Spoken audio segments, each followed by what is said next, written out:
Thank you for joining us. This is Raquel Ruiz-Price. I'm the project director of the Center of Excellence. Just before Heather will take over here, I wanted to share with you all that this is one of the few webinars that are specifically directed towards MICH programs and their staff. And the intention and the goal of these webinars are really to build the capacity of the programs, providing either evidence-informed strategies or promising strategies. And so the idea is to be able to, when we conduct the research on a specific area, we find what does the literature say, and if there's any evidence-informed, evidence-based strategies being used out there that could be potentially incorporated to the work that you're doing. And if it's not evidence-based, but possibly a promising strategy that could potentially be used by the MICH programs as well. And so when you are registering for these types of webinars and when they say MICH staff only, that's really what our intention is, to build a capacity around evidence-based and promising strategies. So welcome to today's webinar. This is the first of two on outreach strategies for identifying and enrolling women into maternal and infant health programs.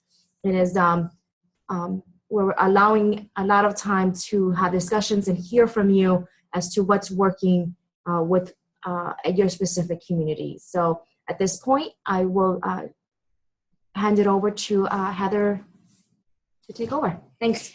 Thank you, Raquel. Good morning. So as Raquel just alluded to, we've put together some information regarding outreach and outreach strategies to help you really build that capacity within your program. And today we will be first defining outreach in the context of maternal child health. And it's really talking about the importance of outreach for MCH and the need for identifying outreach strategies for MCH programs. We'll also be discussing the role of CHWs in MCH program outreach. And then to try to kind of get a grasp, because there's a lot of information out there, we're actually going to apply the social marketing framework to help understand outreach strategies within your programs. Then we're going to discuss recommendations from the literature, and then we'll be doing intermittent discussions regarding the different strategies that we're talking about. So I'm really looking forward to hearing from you on the strategies that you use and really how effective you think they might be, and then we'll also discuss some challenges or barriers. So as you know, maternal and infant health programs are essential for improving health outcomes and reducing socioeconomic disparities. It's vital that underserved women and families have access to MIH programs. And you as a CHW, you're in a unique position to connect with women in need of these types of services. CHWs are often seen as trustworthy and knowledgeable people within their communities, and you really have access to the women and families who would benefit most from enrolling in our programs. Given these characteristics, as CHWs, you are important to your community and are able to reach women that others cannot. You are a valued member of your community and people trust you. However, there are limited resources for conducting outreach, and there is a need to identify effective or promising strategies for conducting outreach for our programs. So given the unique position that you hold within your communities, the role of the CHW cannot be underestimated in outreach and recruitment into our programs. So examining the role of CHWs and home visitors in conducting outreach reveals a broad scope of information, which is best presented using the social marketing approach. And this is a framework that we adapted to identify and enroll participants. And we're presenting this as one approach that you might be able to use to think about how to approach conducting outreach within your community. So the social marketing approach is for public health, and it's used as a framework for presenting and understanding our results. In adapting the social marketing approach to outreach strategies for our programs, we extrapolated each of the 5 components to show specific outreach or recruitment modules. So you can see that the components of the social marketing approach is really identifying those potential participants, developing and using a product. So what types of materials are you using for outreach? We also want to talk about the price or the resources that are needed to conduct effective outreach, and also talk about the location. So what are the most effective places to conduct outreach in?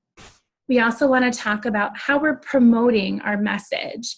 So what kind of message can be given regarding your program's ability to assist your families that are in need? And we also want to talk about partners. So these include your formal and informal partners. So what types of other organizations can be helpful to you in conducting outreach?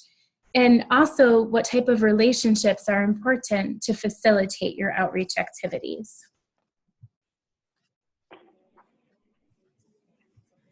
The first component of social marketing is to identify potential participants.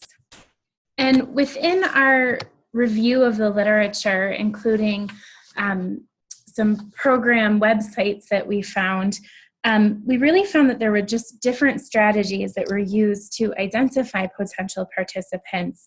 And some strategies were more detailed than others. So, for example, receiving referrals from other sources of care, including maternity care clinics, or personal networks. So, for example, outreach workers have used their own places of worship to conduct outreach activities. And one example was using the church directory to call individuals and to also use social activities within the church to approach potential clients.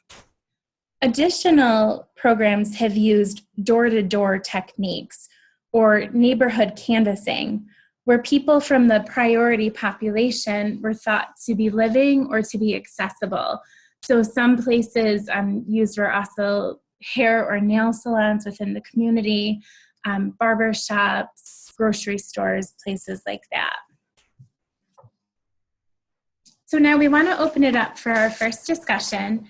And this is just, we want to hear from you and your programs and how you're identifying your potential participants.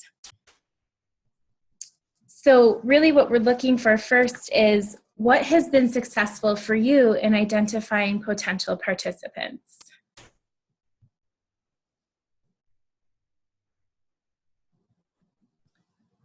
Once again, you can either unmute yourself in order to speak, raise your hand and I will unmute you, or you can type something in the chat box so that we can have the discussion.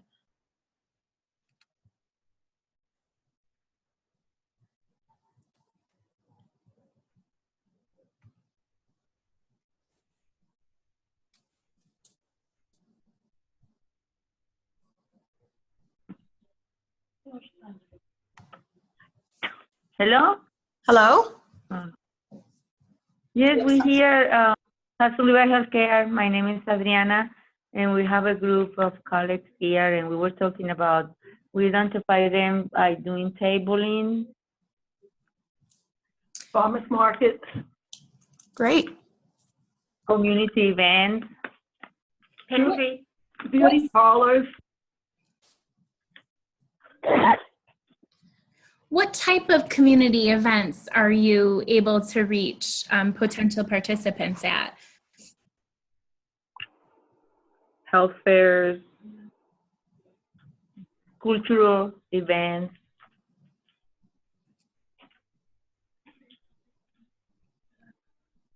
The Right. schools.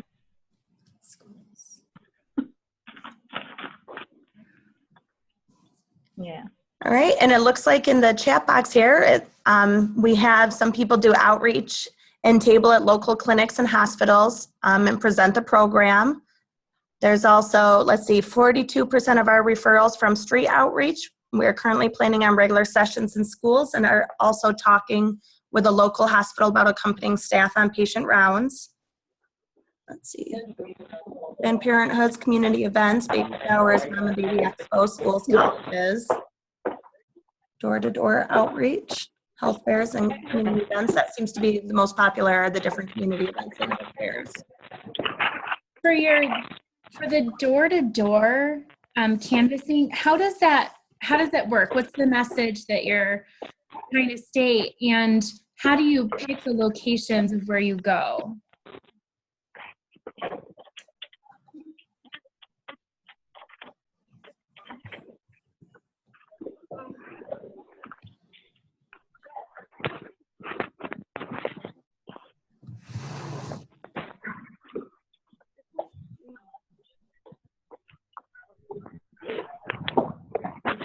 I think that was from Buffalo was doing the door-to-door outreach. Hello? Yes, hello. Word of mouth. We wanted to say word of mouth. We're from Lower Hudson Valley, perinatal. Great. Word of mouth. So are you using like your current clients to talk to other people?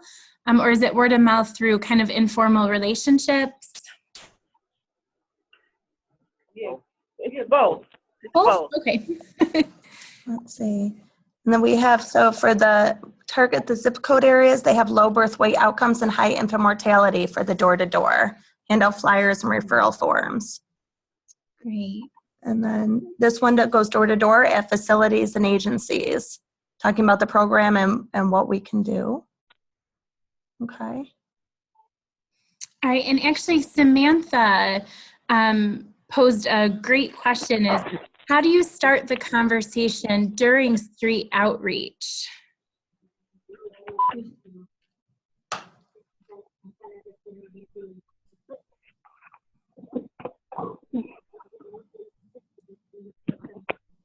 So for those of you that are conducting street outreach, so I think it was Lower Hudson Valley, I think, said that 42%, or it was someone else.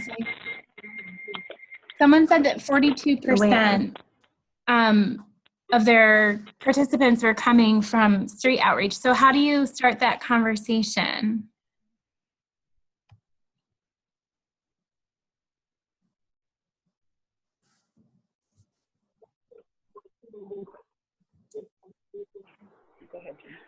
We use survey questions, such as, for the year of 2017, have you set a New Year's resolution to achieve or maintain a healthy lifestyle? Oh, great. And so that's a way to approach them, right? And then does that typically then open up the conversation about what you can offer? Yeah. Okay. That's great.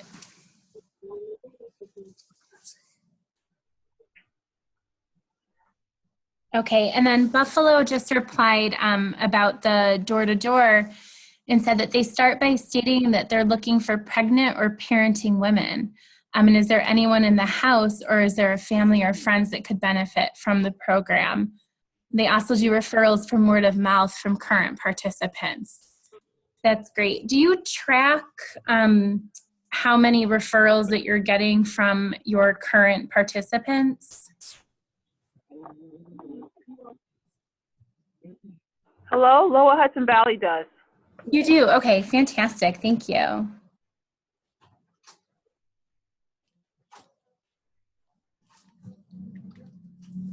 So I think what the next question that goes with identifying potential participants is not just what has been successful for you, but are there any lessons learned that you can share about what has not worked? And actually, Kim Gallagher just wrote, during street outreach, we start the conversation by conducting health insurance screenings. So do you have health insurance? That's a fantastic way to kind of hook them in, right?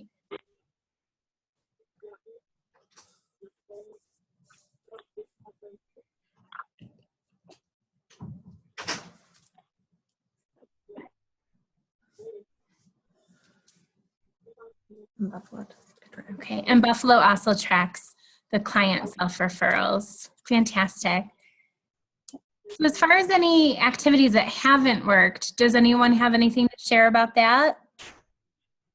Or what can you share about it?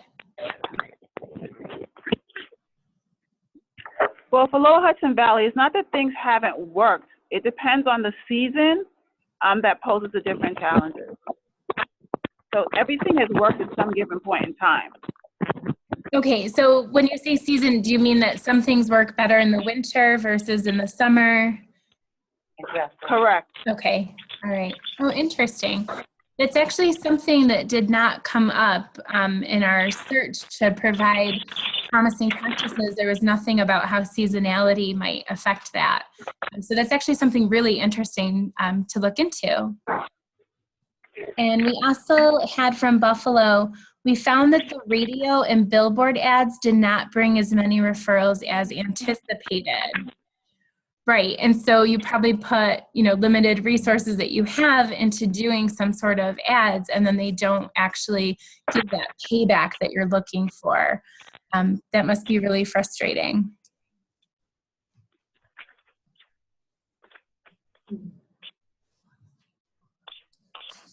All right, does anyone have anything else to add about identifying potential participants?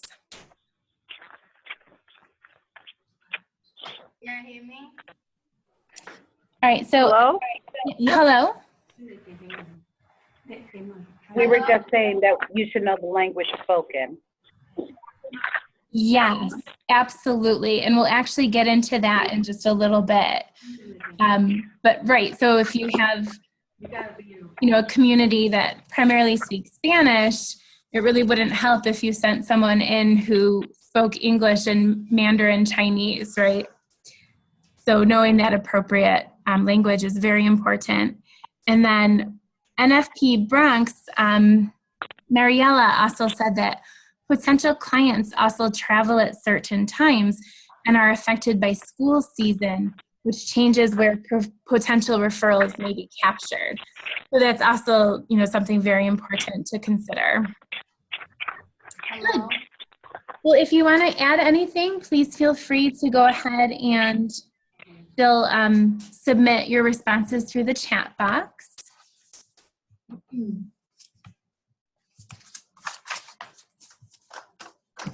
So our next section is using the social marketing approach and looking at the types of products that we use.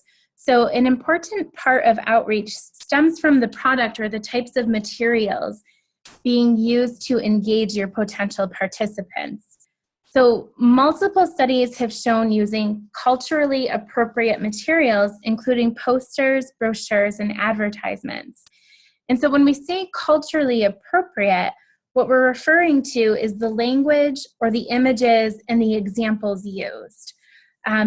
And so we also talk about the personal context. So again, similar to identifying potential participants, with the places or the location that you're using, do not underestimate your personal contacts. So using your own social network or referrals from other participants. And actually, we just had a question that I want to talk about. So they asked if anyone has tried using Facebook posts, and it worked well for us to reach clients. So has anyone been able to use Facebook as a means to recruit women or families into your programs? Yes. Yes. Okay. I received a post about someone in need having been involved in a fire. So I was able to then share on Instant Messenger our agency information so they could contact our agency. Oh, fantastic. Do you have a page on Facebook that you use? Like a program page? Looks like a couple do. Right, yep, so it looks like Buffalo uses Facebook to communicate with current clients through messaging. but you haven't really used it to recruit. And then Brooke said we use Facebook to promote our group education events, insurance information, and as well as your CHW brochure. And then Joanne said again that paid posts were used to reach national diabetes prevention clients, but they haven't used it for CHW work. So for those that are using a Facebook page to communicate, can you talk a little bit about that, what that looks like, and kind of steps that maybe you could take to use it to actually recruit incoming clients?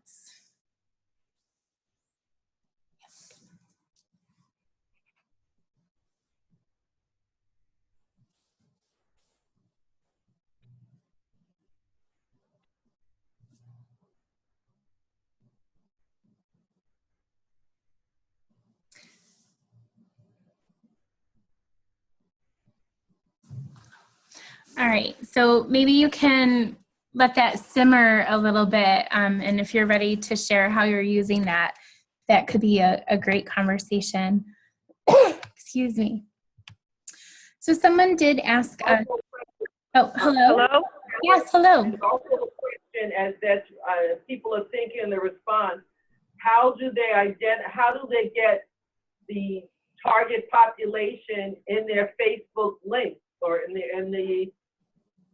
their loop so that the messages that you're posting on Facebook will get to these folks too? So whomever is using that strategy, I'd be curious in learning how they build a following of the target population using their social media.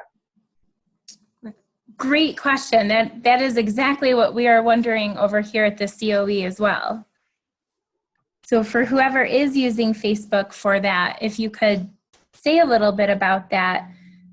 You know, we're here to learn from each other, and so this is the perfect forum for that.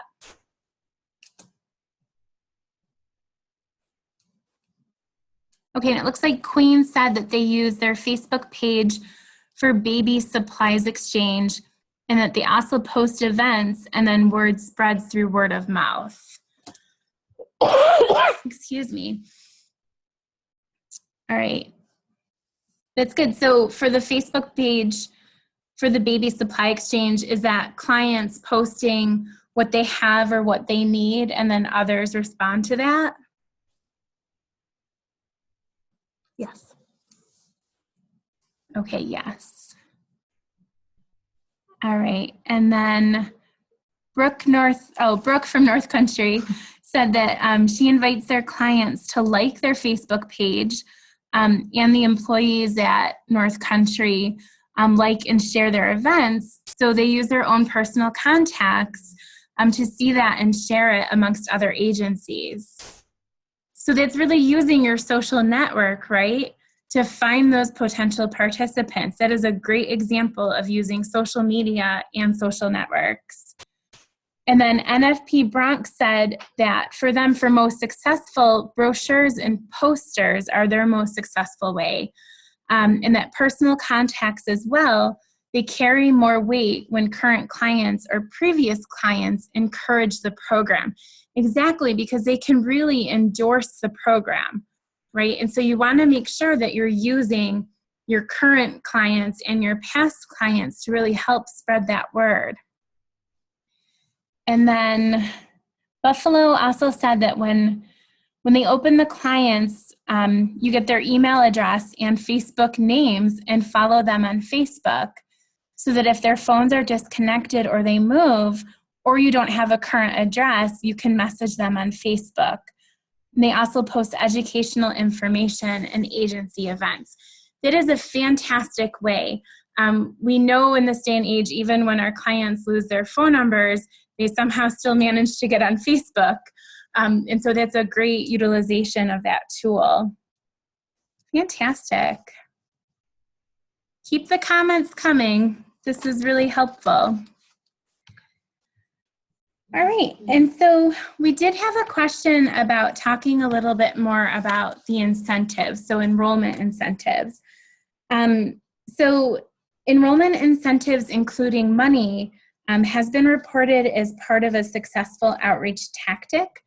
The problem is that most research articles or any information on program websites that we could find, they don't actually list specific dollar amounts or the timing of the incentive or other types of incentives. So as you can see on the slide, they report that money, gift packs, gift bags, and contests are used as ways to incentivize. And so I can tell you that from some of the literature, it's really a multi-pronged approach, right? So if you are trying to use enrollment incentives, it's in combination with the message that you're promoting, which we'll get to shortly. So different types of things have been promotional items, so such as pens or silk flowers, depending on your community of interest, that has your program information on it. Unfortunately, we can't say 100% that these work. Again, it was used as kind of this multi-prong approach, which we'll talk about in a little bit. So as far as enrollment incentives, there is some suggestion that they do work. However, the specifics of it are unknown, which is frustrating. All right, and so for discussion, we would like to hear what sort of materials do you use to conduct outreach? So here we had discussed appropriate outreach, and by that we really meant the language used, the pictures are relatable to your clients, and that the language is really simple enough so that they can understand it. So again, what types of materials are you using for outreach?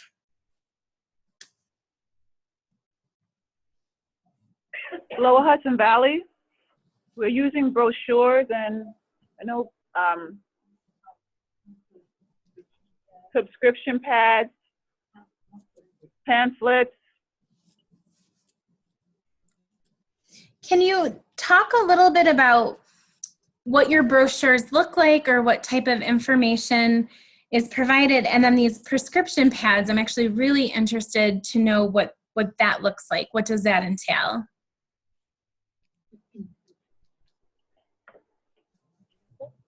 Sure. The prescription pads are sort of like a pre-screening tool, and it's got a number of questions that you can discuss with someone that you meet on the street, and you can make suggestions for them to follow up. There are a number of resources listed on that sheet, and you give the sheet to the person to then follow up with their healthcare provider. So they're wellness prescriptions. Wellness So prescriptions. as we're engaging folks in conversations about being healthy and well, it's a prescription for them to walk, a prescription for them to eat healthy.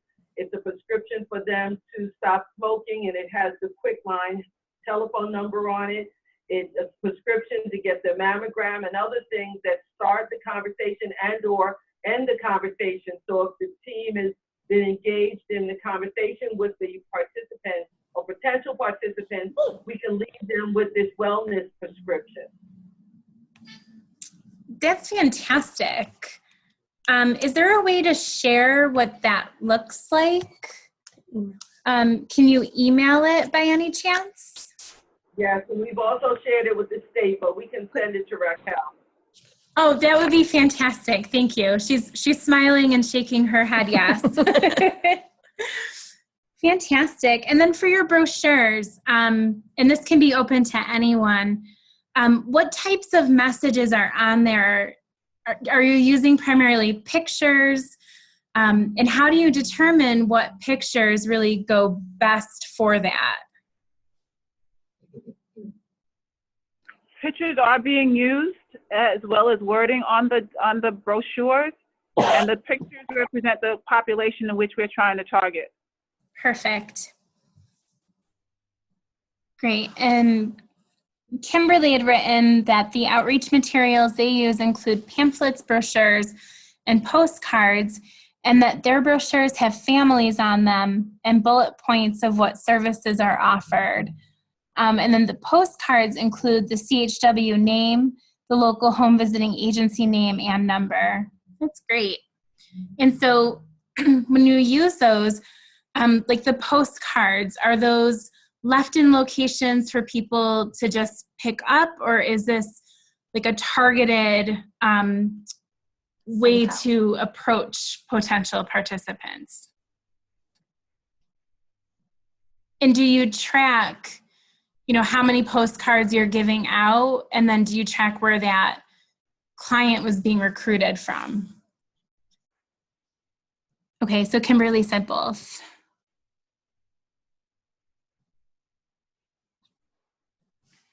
Okay, and Kim Gallagher said they are using culturally appropriate pictures on all program materials.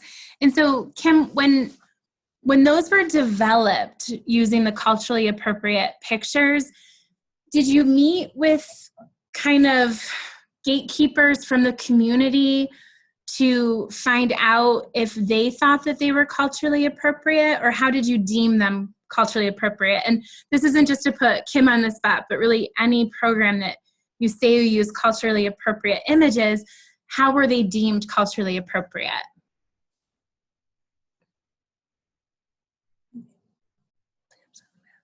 Okay, and North Country also is saying that they also do pull tabs in the bathrooms or food pantries. Brooke, do you mind describing what you mean when you say doing pull tabs? Are those the pieces of paper that you just rip off the bottom of a flyer?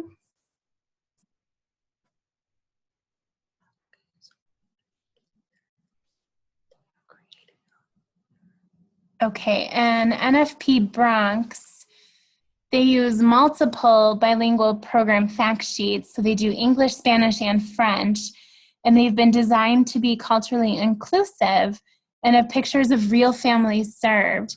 That's fantastic, and she sent the PDF along with it. That's fantastic, thank you. And then Kimberly also said that they do track how participants hear about the program, so whether those are coming from hospitals, call-ins, walk-ins. And Buffalo tracks how many flyers are handed out, the zip codes and the addresses. And EOC, based on a diverse staff reviewing prior to distribution. Hello? Yes, go ahead. We also track what materials we leave at different locations, and we plan to revisit those at later dates to see how many have been taken from that location. Oh, fantastic. Yeah, that's different. Okay, so North Country just said, the top looks the same as our brochure, and the bottom has the tear tabs that have the CHW's name and phone number on them. They get a ton of referrals from the bathrooms at the hospital clinics, and they track all of those things as well. Excuse me. All right, and I had a follow-up question that I wanted to ask to EOC. You said that it was based on a diverse staff reviewing prior to distribution. Do you mind giving us just a little bit of information on how that review process happened? Is it where you're just sitting in, a conference room and everyone's looking at the images, or what sort of mechanism did you use to create those? And then Kim Gallagher just said the pictures that are chosen for our outreach materials are reflective of the target population residing in the zip codes serviced. Okay, great, thank you.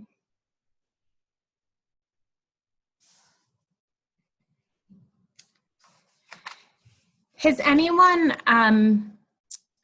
asked their clients at all about what made the product appropriate, or what about the brochure made it work? So how did it hook them into the program?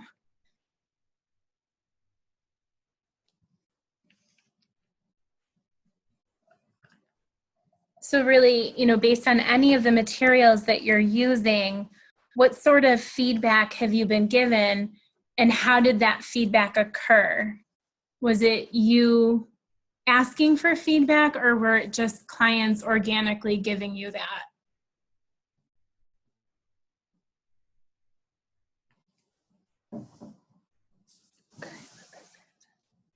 All right, so EOC, we have a staff that are French, Spanish, English, and they sit together to determine what their cultures would like and be sensitive to. Okay, thank you.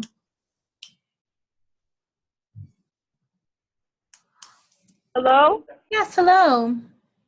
One of the things that we actually get great feedback on, it's about you goal setting teen life plan book And adult life plan book. and the color and the presentation of the booklet actually draws people. And the wheel.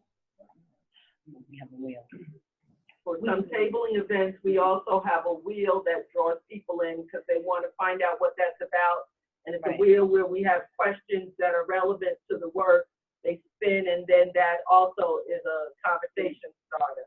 Also, we have a tic-tac-toe game that we play, and that usually tends to attract the children, and of course with the children it brings the parents along with them as well. That's great. And so is it just like a big board where you can just play tic-tac-toe on it, or is it individual handouts? Well, what it is, we try to promote fitness, health and fitness as well, and so it has a series of questions on it, and so they toss it. Right, the toss across game. Right. Oh, that's fun. Does anyone else do anything similar like that with games to try to draw in the children? That is an approach that does seem promising, which we'll talk about in just a little bit, is really how you message that, how you promote your message. And so sometimes it's best to focus on the child, right, to try to draw the parents in. So does anyone else have any games that they play?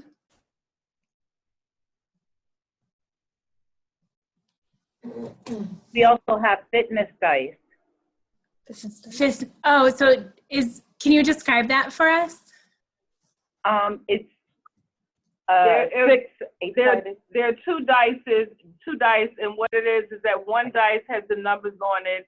The other one has the particular activity that they have to do, whether it be jumping jacks, push-ups, you know, that type of stuff. And then they roll the dice, and whatever it lands on, they have to do the quantity. They have to do a particular exercise at the amount that they landed on. And so it does. So for that, is it more the kids participating in that, or the adults, or both? The entire family. Oh, that's great. And where are you able to do these types of activities? At tabling events, outdoor events, even some indoor events, we're able to do them. Okay. And so when you say the events, like, you know, the blanket kind of statement is community events, but what specifically? Like where? Say, for example, at what was that? Arts on 3rd, which is located in Mount Vernon. So there's a big arts festival that happens on 3rd Avenue in Mount Vernon that really brings the whole community together. And there are different vendors that are there, and that's at one of them. That's great. They also, at the Arts on 3rd, they also have a health corridor that we participate on. There's back to school nights, there's community youth nights. We've done it on night out. National Night Out. National Night Out. Arts on 3rd, Kensico Dam. African Heritage Festival. Thank you. That's great information. You know, we hear multiple times that people are doing it at community events, but we don't really get what that actually looks like. We do have a couple of chat questions that came in. One from Buffalo is, does anyone use separate brochures and flyers to recruit preconception clients or other materials? So can anyone speak to that?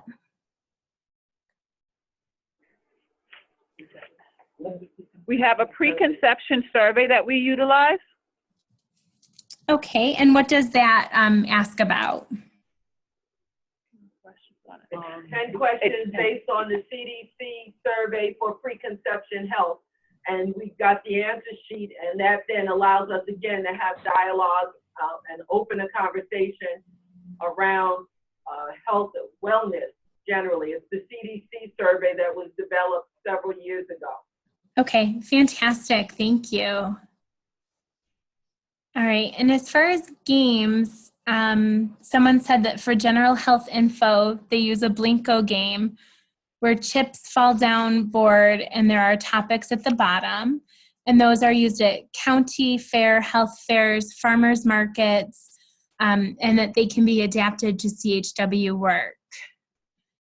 And then someone else said that they use blood pressure screenings to engage individuals in conversation about healthcare and whether they have insurance and a primary care provider. Very nice. And EOC said that they use also the National Night Out. Hope Day, health fairs, and food pantries are some of the places that they table and distribute. And oh, I'm sorry. no, go ahead. We also have what we call An obesity vet. obesity vet. And how it works is the person would try the vest on, I believe it starts off at 10 pounds, and then you keep adding extra 5 pounds so the person could get a feel of what it is to carry an additional 40, 50 pounds on them. Great. What sort of reactions do you have from that, especially when you're trying to engage potential clients? What kind of reactions do you get? They're usually astonished at how heavy it is. Because what it is that once they put the weight on, they try to walk or run, and then they realize how heavy it is, how out of breath that they get fast. And usually with that, they tend to say, okay, well, I really have to watch my weight and my weight much better, because then I have the potential to feel like this is very uncomfortable. So one question about that is, do you use that with pregnant women, or is this preconception and interconception? Preconception and interconception. Okay. So pregnant women. I was like, wow. We did have one question about the preconception survey. So they'd like to know where you distribute that preconception survey. We've done it in laundromats. We've done it in Dunkin' Donuts. We do it when we conduct presentations. We have the survey there. Any place that is a lot of time, to spend with the potential client. Okay.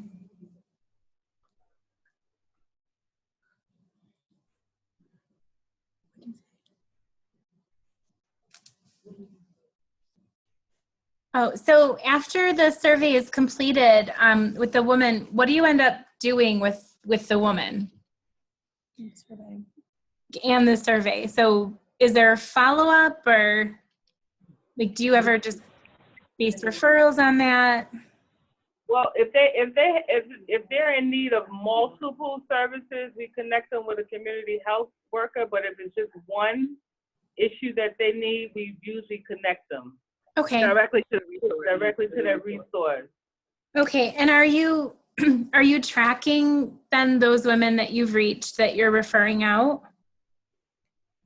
Yes. Okay. We just want to make sure we're trying to get an idea of how the identification and tracking is occurring. Okay, great. Let's see. All right, so Mariella just wrote, they also use an NFP comic book that has program information in the storyline, and it's targeted at younger women or women with limited language to reach as many women as possible. And it's designed to give information in a colorful way that can also be shared with others, including their partners.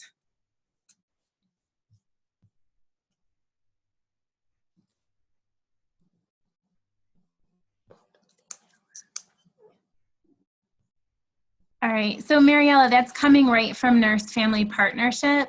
So it's just a resource that they have.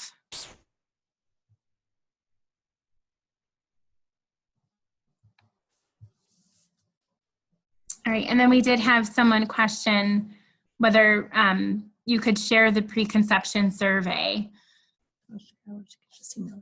Right, so you can email that over if you'd like to share it, and we can distribute it to the participants on the call. So, all right. Good discussion, thank you. So, as we've already alluded to with the incentive piece, outreach costs money, and there's limited information on how this directly impacts outreach. The literature suggests that using enrollment incentives assists in recruitment, and that having staff members dedicated to outreach activities has a positive impact on outreach. There's little in the literature regarding budgeting, but one article did report that 1/6 of their budget was spent on outreach activities and home visiting services. However, there was no further description. And so again, I don't want to be redundant with what we just talked about, but looking at the enrollment incentives, there's also been reported that there's incentives for staff members to recruit or enroll. And so that is one thing that we'd be interested in hearing about if your programs allow for anything of that. And there's also been, again, literature to suggest that having someone who's solely responsible for outreach would benefit enrollment.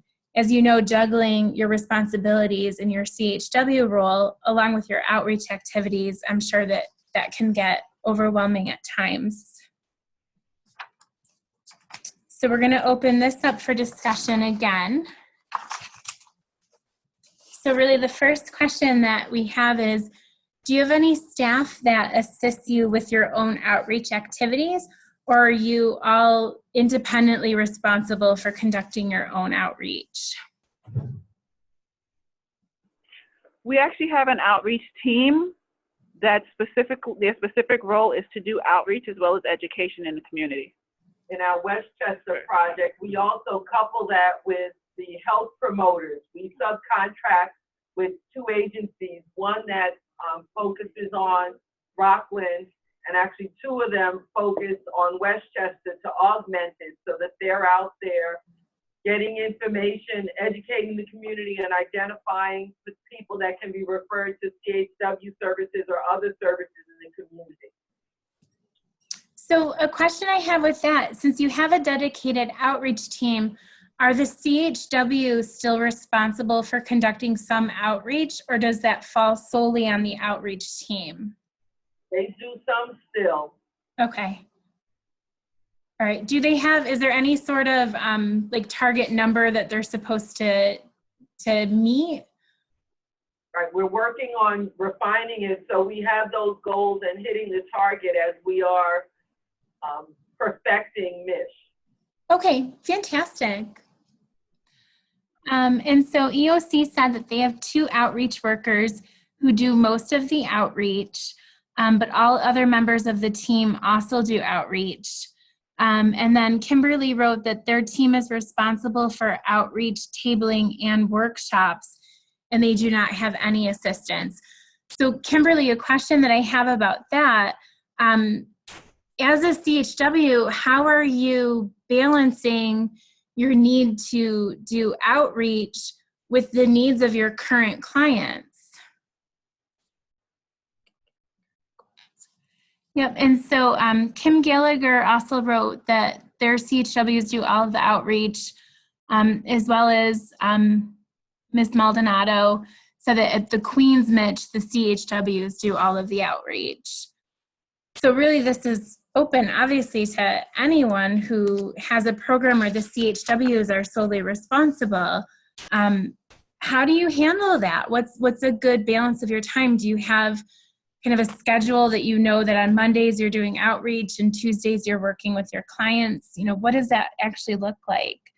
And then Buffalo said, everyone is responsible to do 4 outreach activities a month. And so they're defining that as health fairs, tabling, door to door. They also have 2 team leaders who go to schools and libraries. And then EOC said that there is a goal for outreach in terms of the number of encounters monthly. And their staff conducts outreach at tabling events, health fairs, WIC, and DSS. All right, so Kimberly replied to my question about how they're balancing it. And she said that she's the supervisor and that her CHWs have been balancing their caseloads. They meet on a weekly basis and they appear to be managing. The outreach is mix and match, so there might be days designated to outreach, tabling, home visits, and office days. Okay.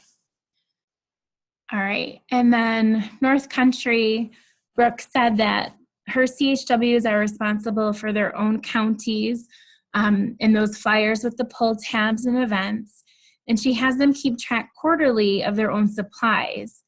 She does not currently have a CHW supervisor, so as the Mitch director, she helps when available.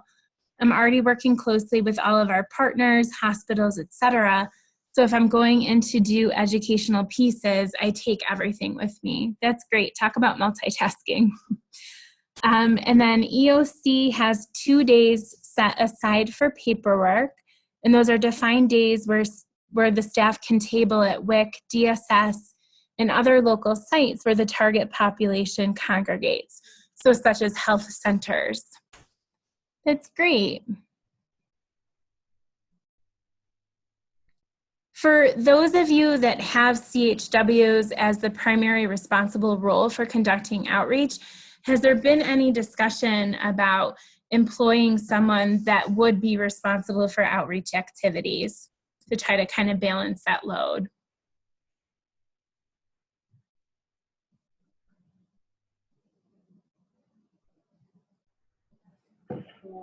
Speak up.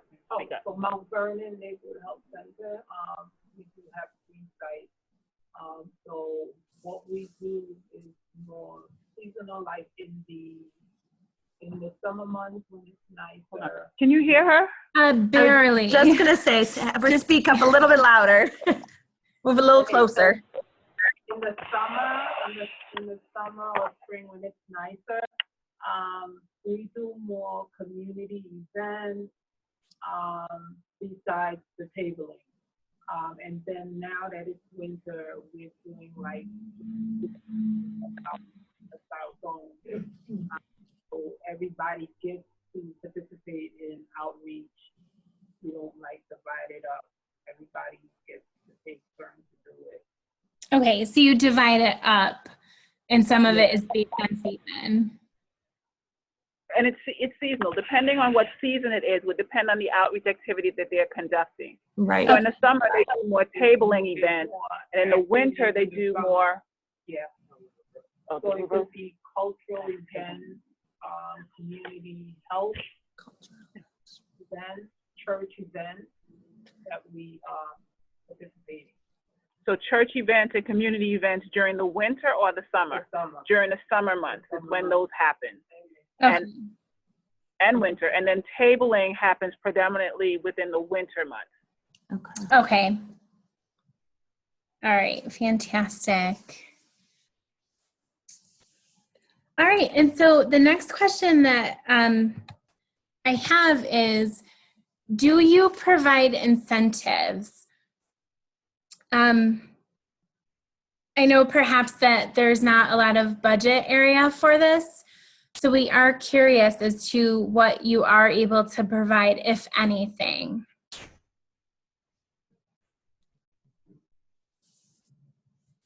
Incentives to whom? To the clients that we're trying to retrieve, or because they said incentives to the staff as well. I just want to make sure. Yep, first to the client. Well, for example, when we usually after they do a questionnaire for us, we have like these keychains that shape like a banana, and we give that to them, and on the banana keychain it says it's about you. Oh, nice. Promote healthy, healthy eating. Remind you to eat a banana a day because it's about you. Oh, that's interesting. We also have diaper bags. We do a presentation called 39 Weeks to a Healthy Baby, and at the end of the presentation, we usually raffle off a diaper bag to the mom. We also have Safe Sleep workshop that we do, and after the presentation, that workshop, each mom gets a sleep swaddle for their child. We also have book bags that we do when we do teen events, and the teens that come over to the table and they participate, they walk away with a nice little bag, you know, that says it's about you on that as well. And then also we have salad cups. We do workshops like eating healthy on the go. And then after the workshop, we may raffle off a salad cup just to get them started on eating healthy. Okay, thank you. So we do have a few comments. So the Mitch COLA funding for EOC now provides incentives for participating in program activities. And Kimberly wrote, they provide incentives to participants at some outreach and tabling events. And all of the incentives have their program information on it. With the name and number, depending on what type of event we do have incentives such as raffles that are appropriate. All right, and Buffalo provides diapers as incentive for breastfeeding moms and smoking cessation and transportation or tokens to appointments. EOC said they provide a Circle of Caring postpartum depression support group, and at the end of the 8-week cycle, participants are provided with a baby care gift basket. And then she asked Cheryl, are your incentives provided through Mitch funding, or do you have other sources? We had other sources of funds for it. Okay. So those that are providing incentives, are those coming from other funding sources? Kim Gallagher just wrote, they have limited incentives such as water bottles with nutrition education in English and Spanish printed on the bottle. New York State Department of Health only allows 1% of their budget for program promotion or incentives. And the COLA funds are used to retain staff. Okay. So they don't have Right, so there's only a little bit of wiggle room there. Okay. So if you're not providing incentives, do you hear from your clients that they wish that you did have incentives available, or is it something that doesn't really come up since you are providing services?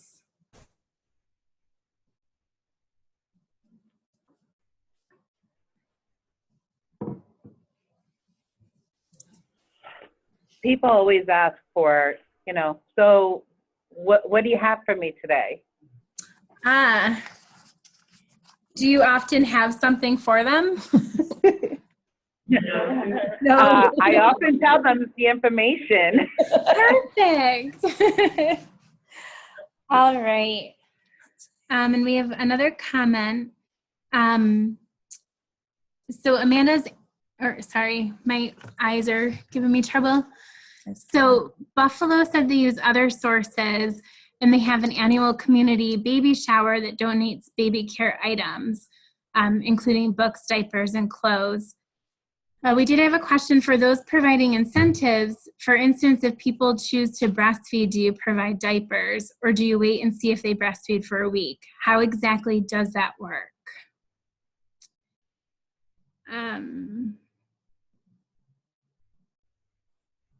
And then Kimberly wrote that she finds a lot of the workshops are successful if there are incentives for participants. They definitely respond to gifts, laugh out loud. NFP Bronx for outreach, it isn't asked. So your clients aren't asking if there's an incentive. That's what I'm taking from that. And when conducting tabling, our table stands out because we do not provide giveaways. And Brooke again from North Country, With 1% of our budget being allowed towards incentives, there is not a lot to be used, and it's hard to compete with other agencies that receive funds for a variety of items for moms. Our go-to when discussing with the moms is that we're able to go to the home, where these other places, if they are required to go to the clinic in order to get items. Right, so it's something that you're providing, right? Your service is that you will go to their home, right? Okay. All right, well, moving along.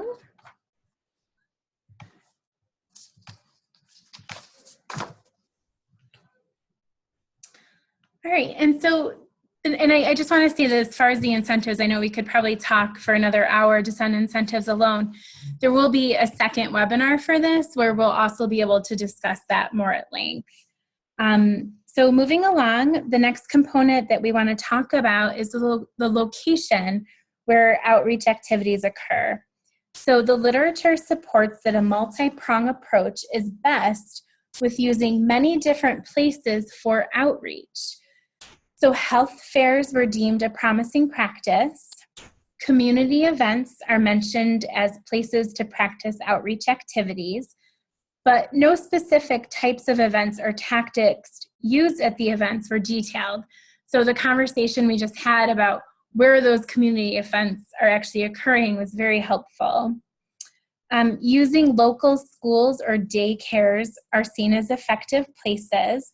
And then you have your community places, including your grocery stores, hair salons, libraries, places like that, where outreach activities have been repeatedly documented. And then your outreach activities also include those face-to-face personal encounters and placing your ads, so your flyers or brochures or postcards out within the community. And the key is to really go where women from your priority populations are known to frequent.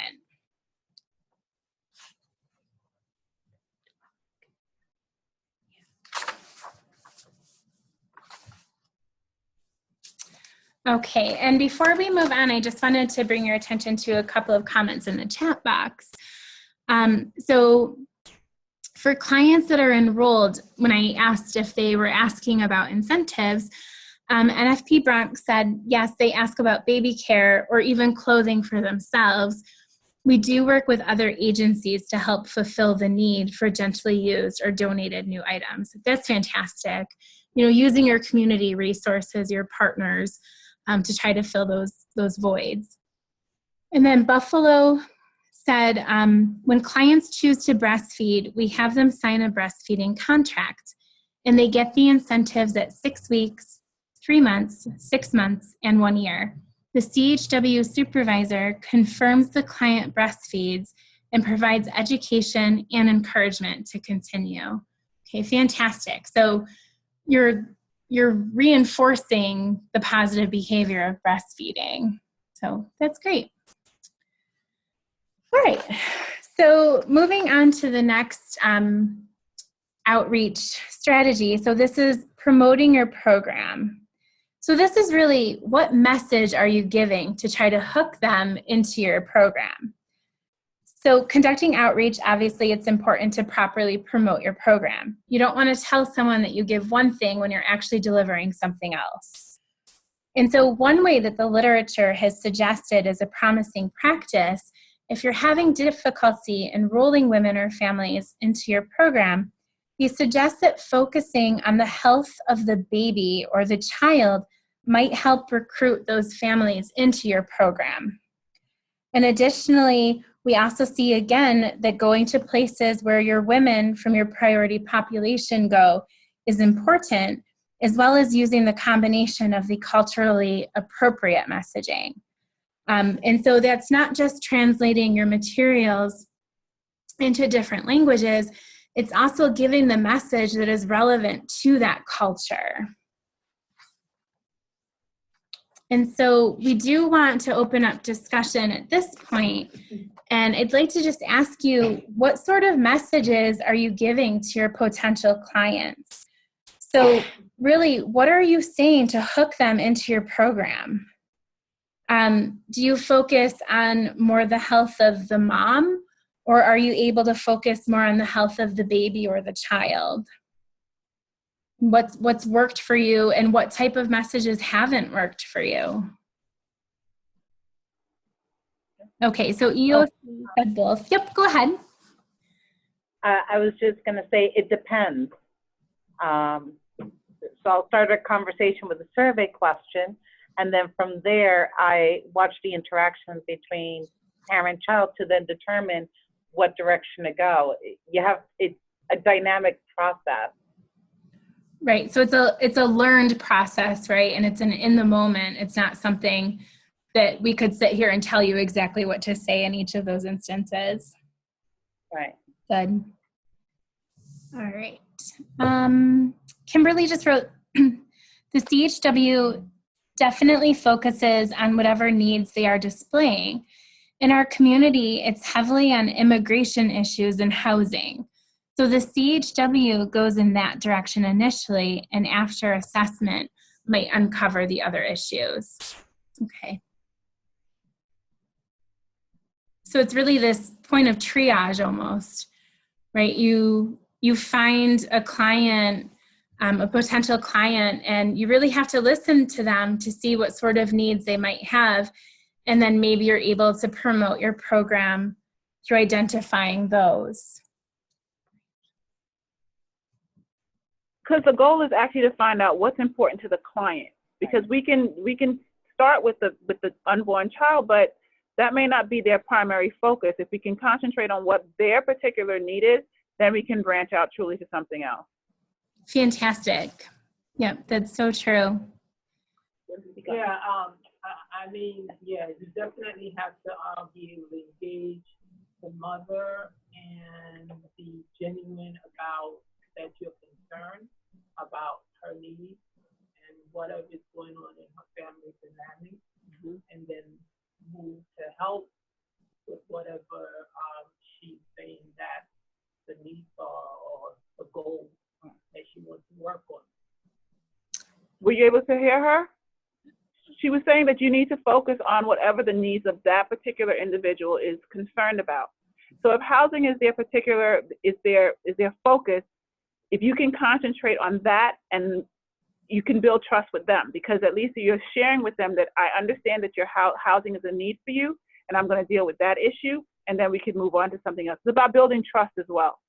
Right. Exactly right. So, showing those qualities of being a helper, and, that they can trust you, but it takes time to build up that relationship. So Buffalo said that we reassure that the program is free and voluntary and is a source of social support. And then they discuss the benefits that the program provides, which is specific to the client needs. Fantastic. And NFP Bronx also wrote, when we do outreach, we do encounter questions about other programs. I highlight that we work with all other programs in tandem whenever possible. We help other programs meet their missions and goals. So for example, healthy eating, breastfeeding, like at WIC, or early literacy initiatives, for example. It is not competitive, but rather collaborative, and never a duplication of information, rather a reinforcement of goals for the mothers and their community. Okay, that's great. So it's not seen as a competition, it's really seen as this cohesive unit in trying to take care of the family in need.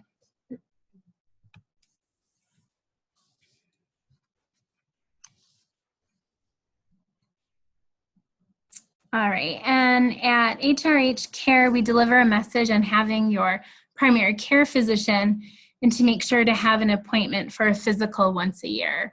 Okay, so really starting in on that preventive health care. Very nice.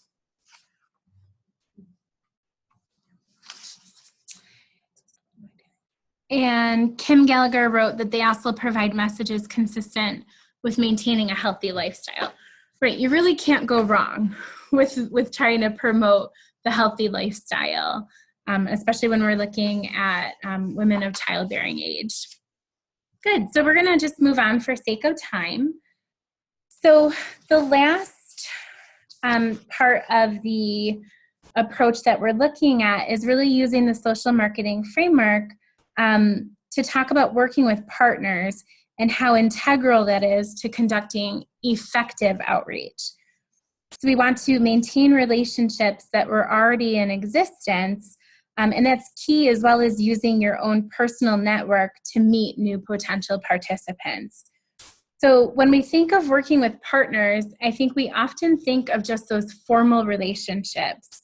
However, using informal community partnerships, such as within physician offices, stores, places of worship, and community agencies, just to name a few, those will all assist in conducting effective outreach. So again, this report seems, or this presentation is a little redundant, but the point in all that is that these are all multifaceted and they all have to work together in order to identify, so to do your outreach activities and then to enroll these clients into your programs, you really need to be flexible in how you're conducting these. And so now we're going to go ahead and just talk about some brief recommendations that the COE has. So basically, you need to use culturally appropriate outreach and program materials. And again, we've talked about this a few times today, but we're really meaning the language of choice. You want to make sure that your pictures are relatable and not offensive to your potential participants, and that the grade level is appropriate. So simple language. We also recommend that you use your personal social networks, and you should be reaching out in all different ways. So using church, social media, different workplaces, your school, your child's school, really just getting out in the community. We also think that having that presence in the community through both formal and informal partnerships is key. So really, you need to be visible, right? People need to know about you in order to be able to enroll in your program. And then if available, provide incentives for enrollment. And you can just use this as a way to show what your program can provide. And then for the messaging, if you're having trouble hooking or getting women into your program, then you can focus on the health of the baby or the child or the family to engage mothers with programs.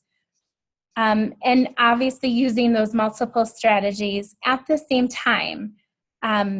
So if you want to combine incentives, if you're funded to do that, and also using then your own social network at the same time. And there is potential for a dedicated outreach worker to be useful in successful enrollment. So we could highlight the usefulness of that, but obviously there are financial implications for this suggestion, but we are hesitant to dismiss it entirely without additional evidence. So to wrap things up, we would like just to have another brief discussion on how you are planning to do your outreach activities. And so how would you balance or prioritize your activities? And how do you conduct your outreach while meeting your clients' needs, which we've already briefly touched on this afternoon. I forgot what time it was. And then if you wanted to just share some successes that you've had in conducting outreach, and then, or barriers that you might have encountered, or what places were best for outreach. So this is really just kind of the sum of everything we've talked about today. If there's any final words of wisdom that you'd like to share with us and the other programs, or any additional lessons learned that you'd like to share, or if you have any questions. Yes, Heather, this is Cheryl. Hi, Cheryl. So it's reassuring to know that the way we've been doing our business is supported by the evidence.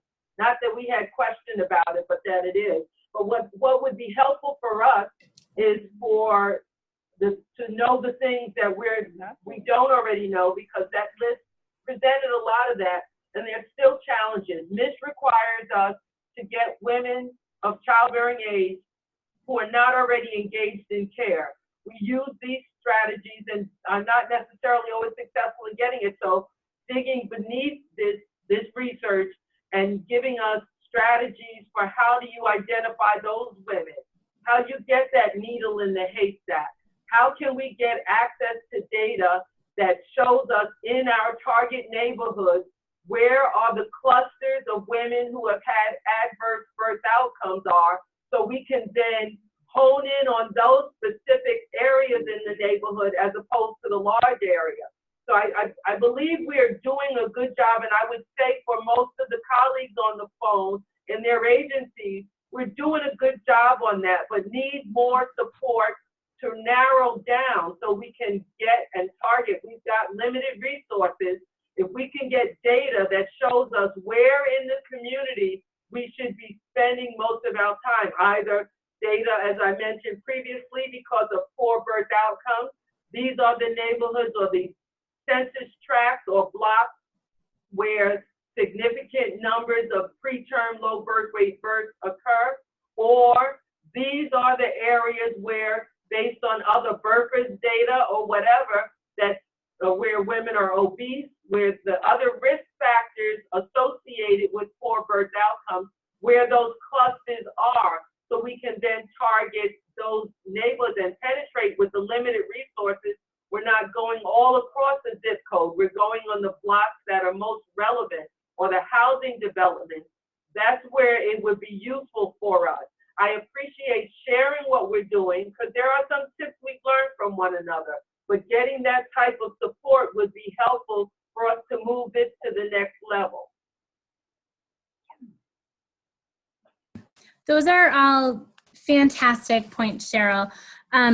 So first, we did do a really deep dig into the literature, and that report is on the MIH COE website. So first, I would direct you to that.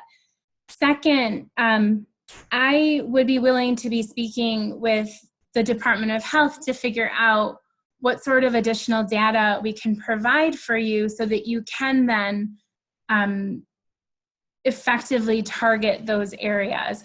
I know there are some data sources that are publicly available. It would just be a matter of looking into those and being able to provide direction. But I think that you raise a really good point, is that when we were doing this literature and I was writing up this report, I kind of felt like we were just finding some evidence for things that we've been doing for a really long time. And what we want to know is what we don't know, right, which you very nicely said, and it just doesn't seem to be out there. So unfortunately, at this point, I don't know what we don't know, but we do need to keep looking into this because it's outreach is just vital, right, to the success of your program. And we need to find those women that we haven't been able to find. And NFP Bronx said that they need more support from health centers and WIC sites from the top down. So many staff people are discouraged from using community resources unless a directive is coming from their administration. That's a great point. That is a great point. And so EOC said that they assist with obtaining medical insurance for documented and undocumented women. Oh, speak up, nice and loud. Hello? Hello? Right, so the concern around the support from health centers and WIC, for me, and our understanding of MISH, those women are already engaged in care. And from a systems perspective, we should make sure that those health centers and WIC centers are taking care of the women appropriately. Those are not women that are not already in care. So we can, and if I'm misunderstanding what the expectations are of us, that's great, because we can then go and drill down more in the health centers and WIC. But if we're to get women who aren't in care, I'm not seeing as how enhancing that relationship is going to get us to the end of identifying those other women. Right. Can we look at out-of-the-box approaches? Because right now, all the ones that we've come up with, we're already doing. So do you have any out-of-the-box approaches to finding these women who are in need of the services and to be attached to healthcare? Right, that's the question, right? At this point, the COE does not have any recommendations other than those listed in our report on our website. But if other programs have anything that they're doing that we haven't touched on today, I would hope that we see each other as resources, and that hopefully some discussion can come from this with figuring out what other activities can be done to hit those clients that we aren't getting.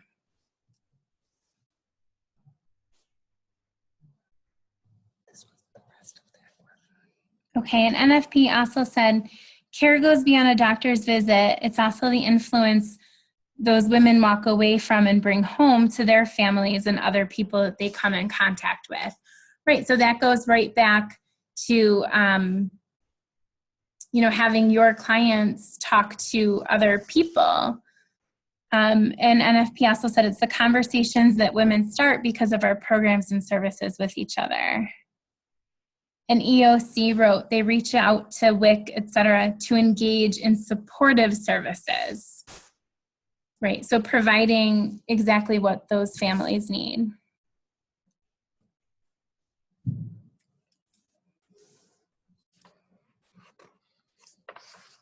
Does anyone have any additional thoughts, questions, comments?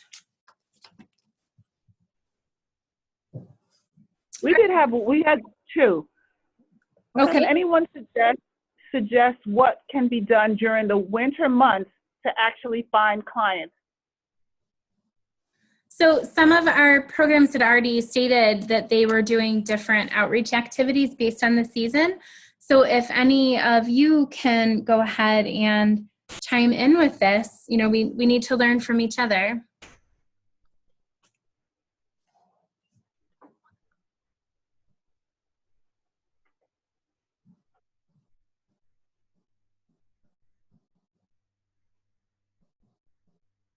So Brooke from North Country just wrote, having navigation services right here in-house helps us get the population that were not being served before. Also, our referrals from DSS, NICU, et cetera, help us somewhat with zip code, as well as our partnership with Fort Drum Regional Health Planning. Right, so North Country has done a really nice job of creating a lot of formal and informal partnerships to try to find women.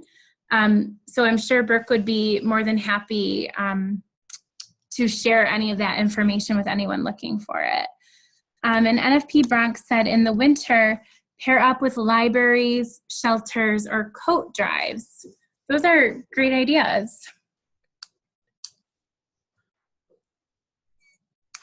All right, so there's still some comments coming in. Thank you for that. Yep, and so we're just gonna go ahead and close up. Raquel just has some final words. Thank you so much for participating.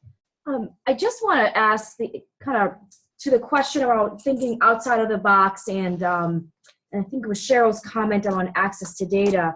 And I think that in addition to what we found and confirmed during our literature search and confirming that you are doing the right things, we looked at, in addition to what it's effective, but also looking at what doesn't work as well, right?